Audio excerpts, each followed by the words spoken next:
menjelaskan bagaimana timbal balik antara filsafat ilmu dan pendidikan. Yuk simak video berikutnya. Tanpa filsafat, pendidikan akan menjadi buta. Tanpa pendidikan, filsafat akan menjadi hampa. Kata-kata ini seolah-olah menggambarkan bagaimana kedua bidang ini saling membutuhkan. Dalam presentasi kali ini, kita akan membahas secara analisis bagaimana filsafat ilmu berfungsi sebagai pisau analisis untuk membedah persoalan pendidikan, sekaligus bagaimana praktik pendidikan yang turut serta memperkaya perkembangan filsafat ilmu itu sendiri.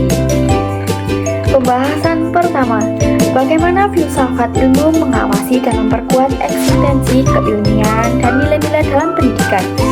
1. Eksistensi. Filsafat ilmu menentukan apakah pendidikan itu benar-benar sebuah ilmu atau sekedar praktis teknis.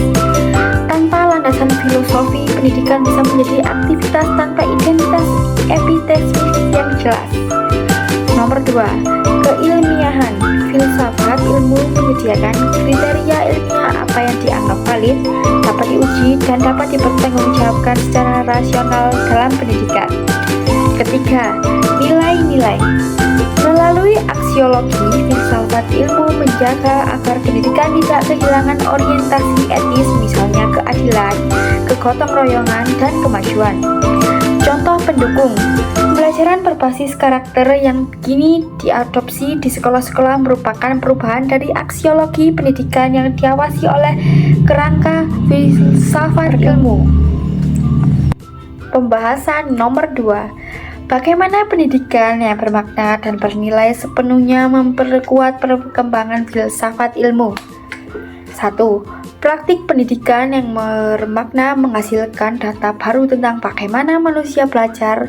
Perkembangan ini memperkaya epistemologi pendidikan. Nomor 2. Ketika pendidikan diterapkan dengan nilai-nilai mendalam, misalnya seperti pendidikan karakter, hal ini membuka diskusi baru dalam ontologi pendidikan.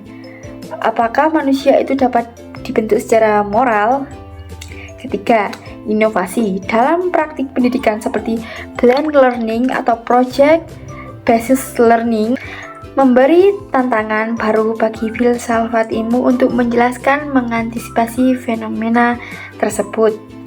Jadi, filsafat ilmu tidak hanya mengamati dari atas, tetapi juga belajar dari bawah dari praktik pendidik itu sendiri. Pembahasan nomor 3. Mengapa filsafat ilmu dapat disebut sebagai pisau analisis dalam pembedahan persoalan-persoalan pendidikan? Mari kita jelaskan dalam tahap 1, yaitu ontologi. Pertanyaan tentang apa esensi pendidikan, atau apakah pendidikan adalah transfer pengetahuan, atau pembentukan karakter, ataukah pemberdayaan kritis. Lalu ada epistemologi, pertanyaan tentang bagaimana pengetahuan pendidikan dihasilkan dan disebarluaskan. Metode apa yang valid, bagaimana hubungan guru dan siswa. Nah, dan ada pula aksiologi, pertanyaan tentang untuk apa pendidikan itu, tujuan akhir pendidikan untuk individu atau masyarakat. Nah, dari 3 struktur di atas, analoginya seperti dokter memeriksa tubuh dengan berbagai alat diagnosa.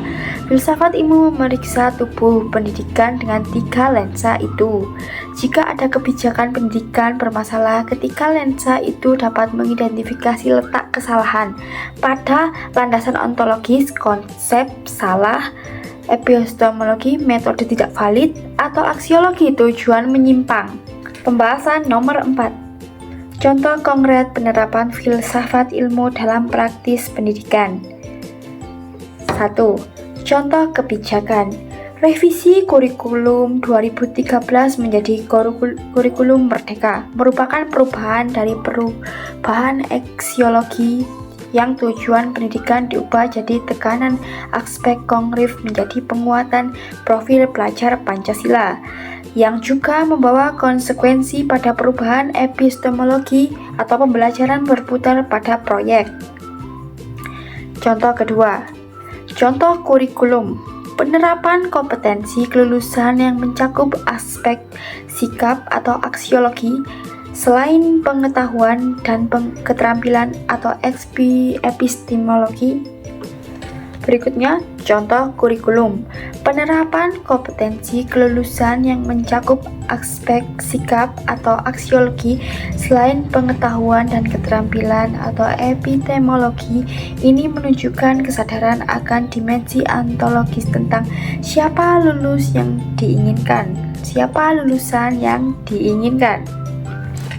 Contoh berikutnya, contoh evaluasi.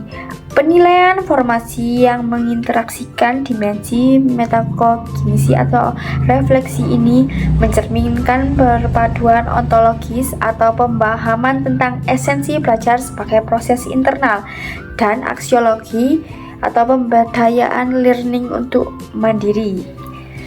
Nah, kesimpulannya, hubungan timbal balik filsafat ilmu memberikan kerangka berpikir yang membuat pendidikan menjadi lebih sadar akan diri sendiri, sementara pendidikan memberikan materi empiris yang mempertajam kajian filsafat ilmu. Tutup dengan mensaja refleksi misalnya. Filsafat ilmu dan pendidikan ibarat dua sisi mata uang, tidak bisa dipisahkan, saling mengisi dan bersama-sama untuk masa depan manusia.